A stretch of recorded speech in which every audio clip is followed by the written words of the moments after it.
Sa usapang bigas pa rin, isang ordinansa ngayon ang isinusulong sa Cebu City.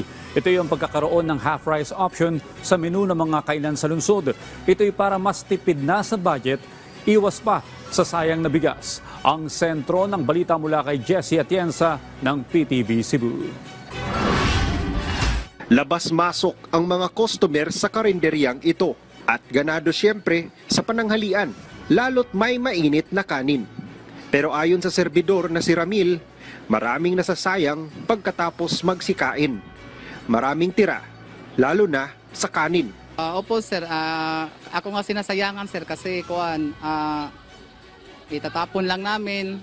Tapos yung iba bibigay namin sa mga humingi ng dito ng pagkain. Iniipon namin yung iba yung masasayang naman pag ilagay lang doon sa sa basurahan. Isa ito sa mga dahilan kung bakit isinusulong ulit ni Cebu City Councilor Mary Ann de los Santos ang ordinansang una nang ipinasa taong 2014 sa Cebu City. Ito ang Rice Conservation Ordinance. Napapaloob dito na lahat ng kainan, restaurant at fast food chains ay dapat mayroong nakalagay sa menu na half rice. If you go to the restaurants now, it is not part of their menu. Half rice is not part of their menu. Diba? So if you put half rice there, you have an option. Some they order 1 cup of rice, but they cannot finish it. Ayon din sa ordinansa, pagmumultahin ang mga kainang hindi naglalagay ng half rice sa kanilang menu.